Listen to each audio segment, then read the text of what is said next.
Thank you for coming. We're going to be talking today about anger, understanding anger. Every human being experiences anger sometime or another, but really what happens with anger, to begin with, I'm going to define anger. I'm going to list causes of anger. I'm going to talk about anger being expressed, how we express anger, and effects of anger on the body, and talk about ways to control anger. Okay, the first thing I'm going to do is talk about defining anger. According to the American Heritage, anger is a strong feeling of displeasure or hostility. It's an emotion. Collins Essential says anger is a feeling of extreme annoyance or displeasure. The Kerneman English Learner's Dictionary says it's a violent or bitter feeling against someone or something. The Webster New World says anger is a feeling of displeasure resulting from injury, mistreatment, opposition, and usually showing a desire to fight back at the supposed cause of that feeling. And the Funk and Wagner Standard Dictionary says it's a feeling of sudden and strong displeasure, antagonism directed against the cause of an assumed wrong or injury. Charles Feilberger, he's a PhD with the American Psychological Association, says that the causes of anger are either internal or external, and we're going to talk about now the causes of anger.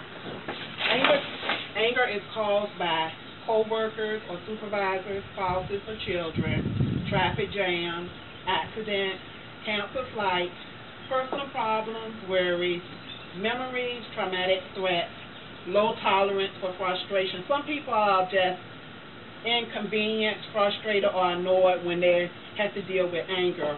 They're frustrated. They have low tolerance for frustration, so they get angry easily. Genetic or psychological problems. Some children are born irritable, or they're touchy or easily angered. Family background. Some people are easily angered because of their family background. They lack skills in emotional communication. And anger is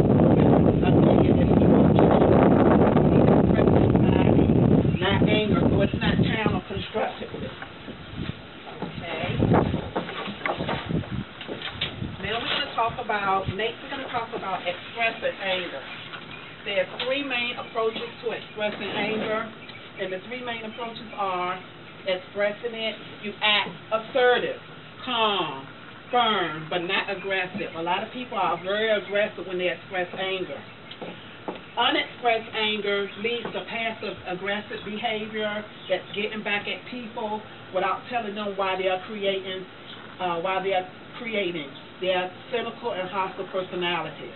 They're always putting people down, criticizing everything, making cynical or sarcastic remarks, and they have not learned to construct anger properly. So they basically keep their anger inside, and that's why they act like that. Suppressing anger is to hold the anger in, to focus on positive thinking. The only danger of this is it can be projected inward and cause effects to the body. And the third is calm down, just controlling your outward behavior, so your inward response is not messed up. It's not your feeling inside, and you're not your feeling. Dr. Spielberger for the American Psychological Association, he notes that when none of these three techniques work, that's when somebody's going to get hurt. So that's what you need to do. Next, we're going to talk about the effects of anger on the body. When you're angry, all kinds of things happen to your body, and this is a long list. General things that happen, your muscles tense, you got grind your teeth, ringing in the ear, high blood pressure, your pressure goes up, you have chest pain. Some people have chest pain, some have excessive sweating, severe headaches, or migraines. If you go through chronic anger, which means it lasts a long time, you just don't get, you don't get no kind of therapy. You start to develop ulcers, peptic ulcers, intestinal cramping, chronic indigestion, heart attacks, and also strokes or kidney problems.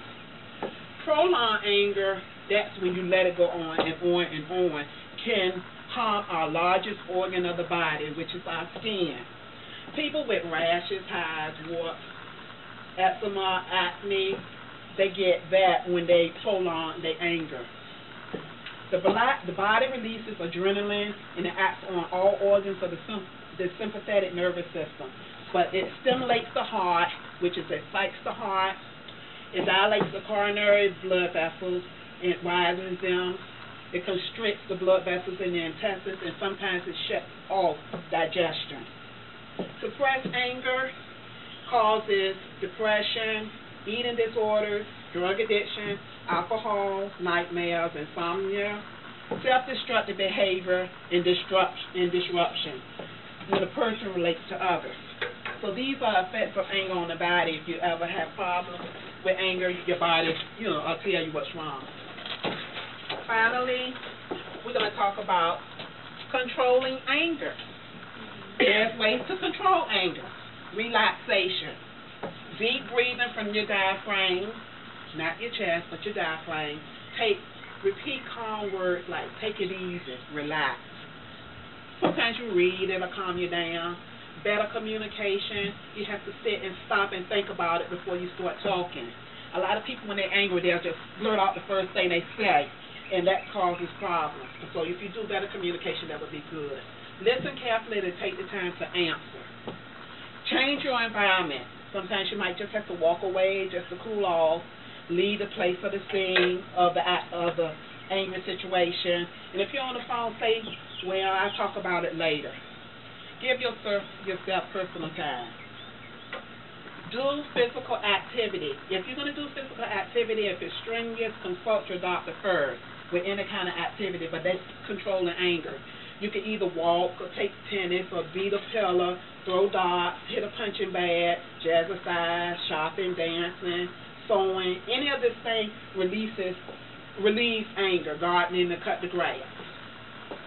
Number 5, talk it out. Sometimes you might have to talk to a counselor. Some people go to anger management classes. Talk to a friend. You need to get those feelings out. Talk to a clergy, a pastor, whatever. Pray to God. That's mine. Pray. He'll calm you down. And the last is cognitive restructuring. This is what I do. Change the way you think altogether. A lot of times people get angry and they just blow off at the handle. But if you sit and think and say, what is this getting me anyway if I'm getting angry? Getting angry is not going to fix the situation. Why stress yourself out? What good is that going to do? I always say the serenity prayer helps me a whole lot. This is a new positive way to deal with controlling anger. God grant me the serenity to accept the things I cannot change, courage to change the things I can, and the wisdom to know the difference. That's the best way to control anger. Change it around, the cognitive reconstruction. Thank you all for coming, and y'all have a good day. Yay! Yay! 8 minutes. Is that too long? Thank you, guys. Thank you. Y'all enjoyed? Yes, Yes, y'all learned anything? Yeah. It was nice. Okay. Man, y'all ready to eat? Thank y'all, guys. This class is really, I like this class.